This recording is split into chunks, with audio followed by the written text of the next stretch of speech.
Bonjour à tous.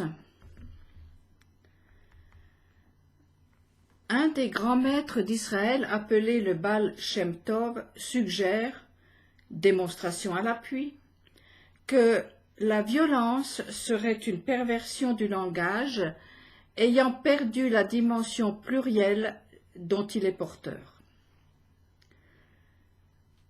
Ainsi, pour échapper au déluge des mots, il ne faut pas monter dans un bateau, mais pénétrer dans le mot et en retrouver toutes les longueurs, largeurs, hauteurs, profondeurs et fenêtres, afin d'avoir une nouvelle vision du monde.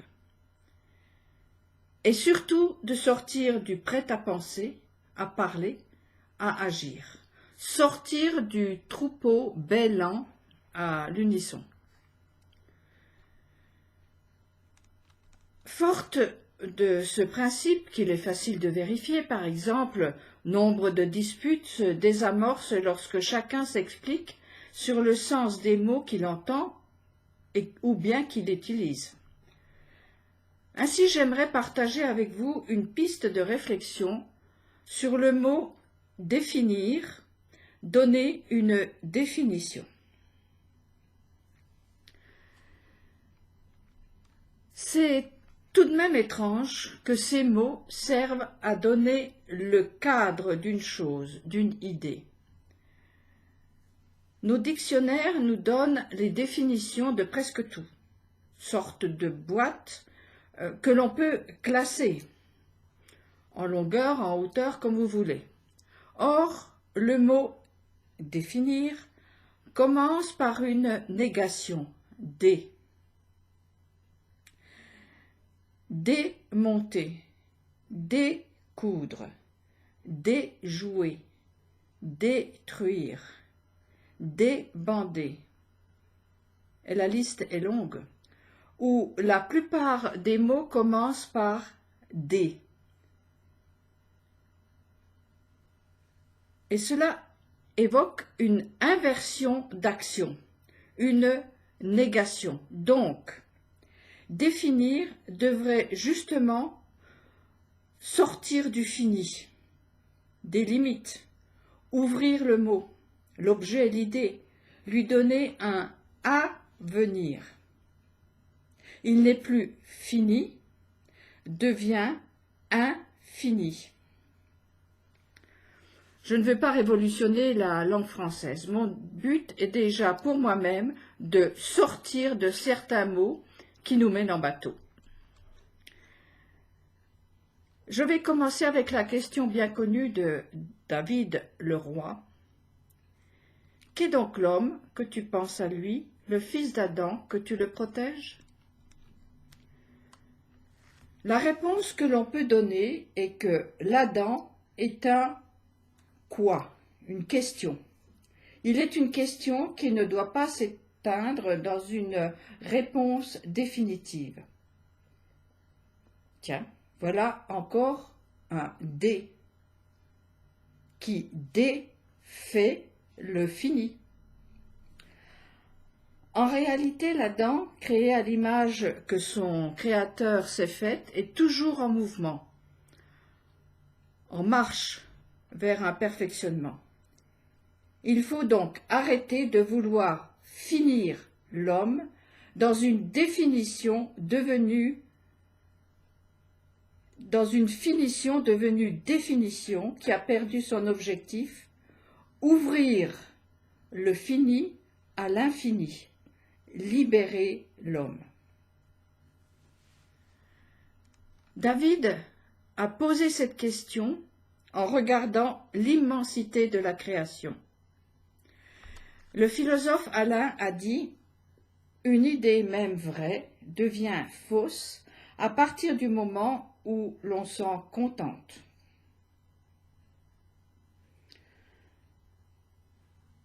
Oui, on peut dire que l'homme est ceci ou cela. On peut même dire que l'homme est ceci et cela.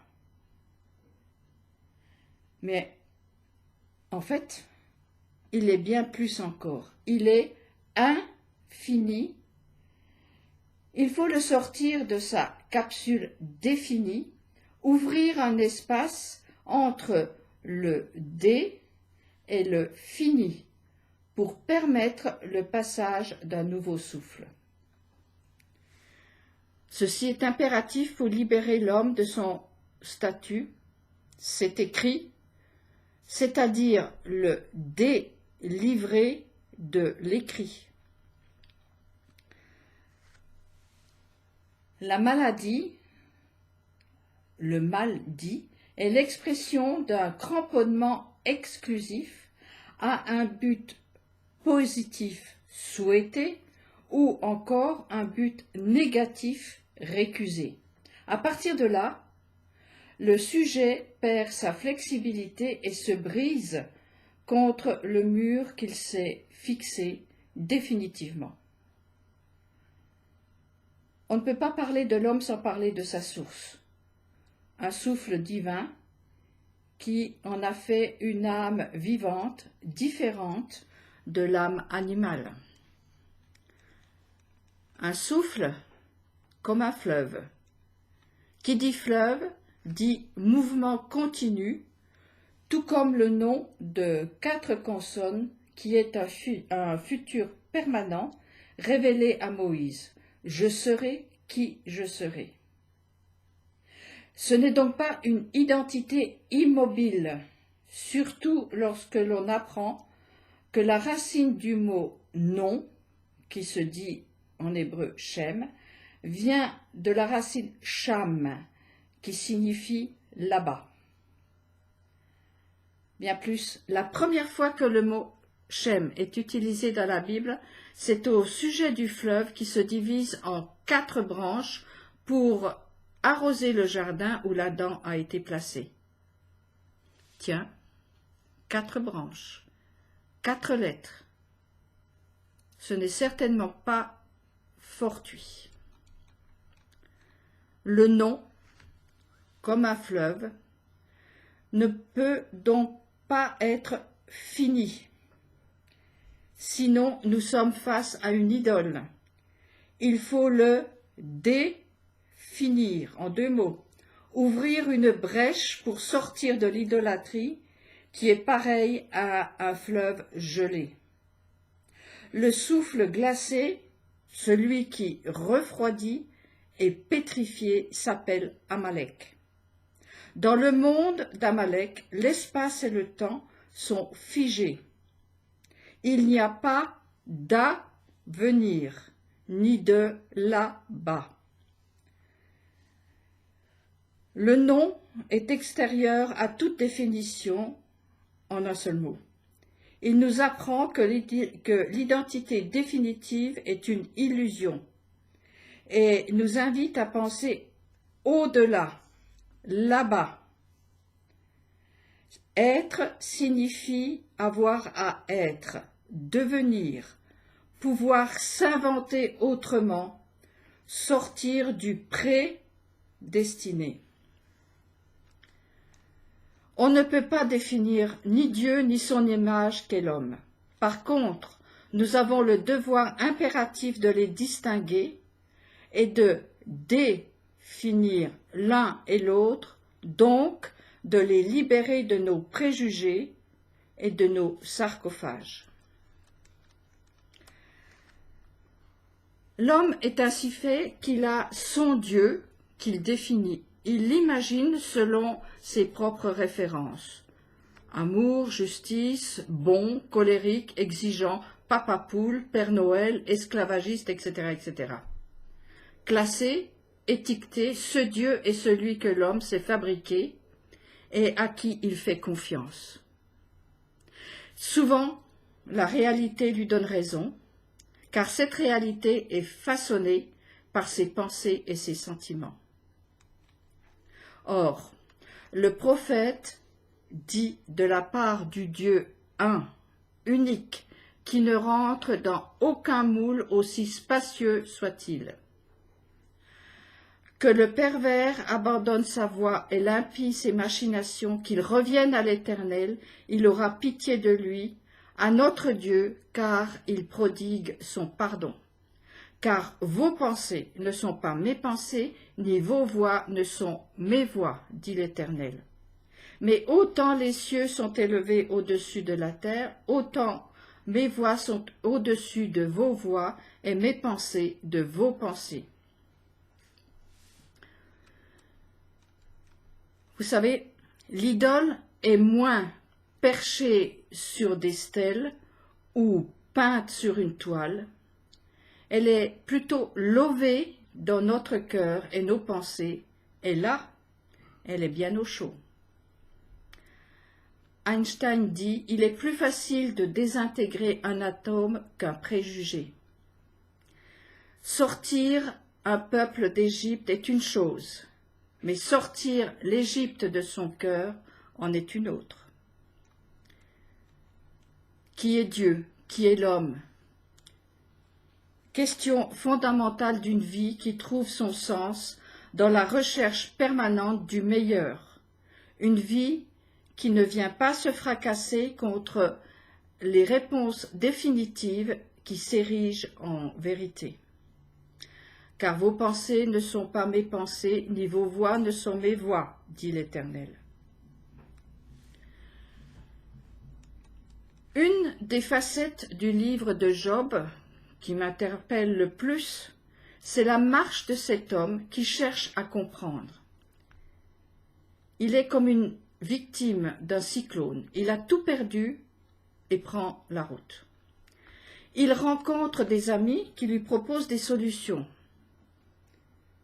Mais pour lui, ce n'est pas ça.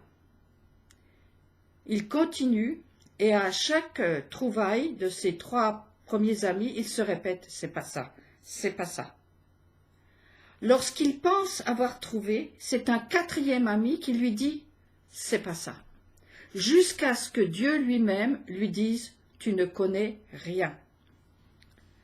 Alors, Job baisse la garde et se tait. Et sa situation s'inverse. L'histoire prend un autre cours, il retrouve tous ses biens. Comme Job, nous ne connaissons rien, ni qui est Dieu, ni qui est l'homme, et pourtant, il faut se mettre en route et avancer vers là-bas, en écartant toutes les vérités préfabriquées qui ne sont pas ça. C'est pas ça. Dieu n'est pas ceci ou cela, l'homme non plus n'est pas ceci ou cela, mais il sera s'il abandonne l'idole qu'il définit par son imagination. La levée des barrières figées par le langage permet une invention permanente de soi et une sortie de ce que l'on est pour être ce que l'on devrait être.